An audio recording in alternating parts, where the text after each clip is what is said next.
G মিয়াই 11খন জিলা আমাৰ এফালৰ পৰা খাই আহিছে। আমাৰ সত্ৰ নামঘৰ বেদখল কৰিছে, বনাঞ্চল খিলঞ্জীয়া ভূমি তেওঁলোকে দখল কৰিছে। সেই মানুহৰ আমাক ভোট নালাগে বুলি আমি স্পষ্টকৈ কৈছোঁ। কওক গৌৰৱ গগৈ, মিয়াৰ ভোট নালাগে মোক, তেতিয়াহে ক'ম ইয়াত কিহৰ ৰাজমহল কৰ কি এইবিলাক নাই, এইবিলাক গুৰুত্ব দিব নালাগে। আমি বিকাশৰ ৰাজনীতিলৈ কৰি আছোঁ।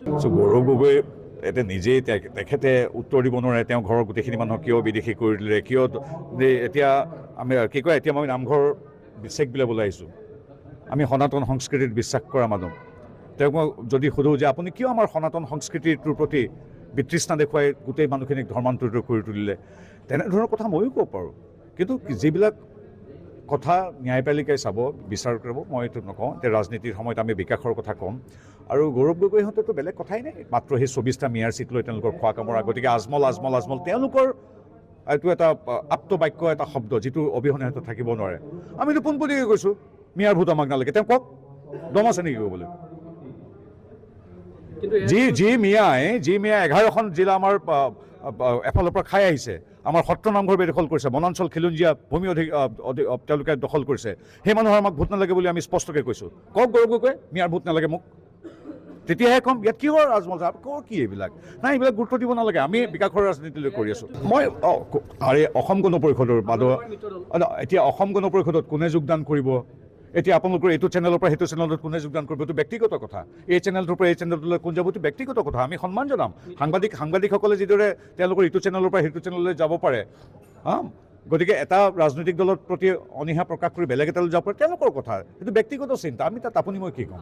অসম গণ পৰিষদলৈ গৈছে কোনোবা অসম গণ পৰিষদৰ পৰা কংগ্ৰেছলৈ গৈছে, কোনোবা কংগ্ৰেছৰ পৰা আমাৰ দললৈ আহিছে। তেওঁলোকৰ সেইটো প্ৰত্যেকগৰাকী ৰাজনৈতিক ব্যক্তিৰ অধিকাৰ আছে। এইখন অসমতে কংগ্ৰেছক ভোট দিছিল আমাৰ অসমীয়া মানুহে, এতিয়াতো তেওঁলোকে কংগ্ৰেছকতো ভোট নিদিয়ে। গতিকে মানুহৰো এইটো ব্যক্তিগত অধিকাৰ আছে, কোনটো ৰাজনৈতিক দৰ্শন আদৰ্শত বিশ্বাস কৰোঁ। ভোটাৰৰ অধিকাৰ আছে, সন্মানীয় শ্ৰদ্ধেয় ৰাইজৰ অধিকাৰ আছে। ঠিক সেইদৰে এজন নিৰ্বাচিত প্ৰতিনিধিৰ অধিকাৰ আছে। তেওঁ বোলে মই কাইলৈৰ পৰা ইলেকশ্যনত নাই, মই দলত নাই, সেইটোও অধিকাৰ আছে। বোলে নহয় মই অজাপৰ পৰা আজি আমাৰ দলত সহস্ৰাধিক কংগ্ৰেছে যোগদান কৰিছে, ৰাইজৰ দলে যোগদান কৰিছে। এতিয়া মই কি কৰিম? এতিয়া আমি পৰম শ্ৰদ্ধেৰে আদৰিছোঁ তেওঁলোকক। গৌৰৱ গগৈ এতিয়া নিজেই তেখেতে উত্তৰ দিব নোৱাৰে, তেওঁ ঘৰৰ গোটেইখিনি মানুহক কিয় বিদেশী কৰি দিলে, কিয় এতিয়া আমি কি কয়, এতিয়া মই নামঘৰ চেক বুলিবলৈ আহিছোঁ। আমি সনাতন সংস্কৃতিত বিশ্বাস কৰা মানুহ।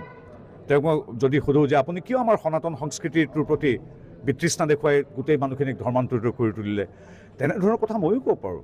কিন্তু যিবিলাক কথা ন্যায়পালিকাই চাব, বিচাৰ কৰিব, মই এইটো নকওঁ। এতিয়া ৰাজনীতিৰ সময়ত আমি বিকাশৰ কথা ক'ম।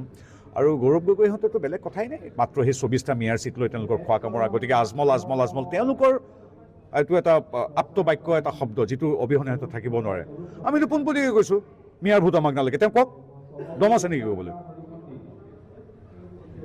জি মিয়াই 11খন জিলা আমাৰ এফালৰ পৰা খাই আহিছে। আমাৰ সত্ৰ নামঘৰ বেদখল কৰিছে, বনাঞ্চল খিলঞ্জীয়া ভূমি তেওঁলোকে দখল কৰিছে।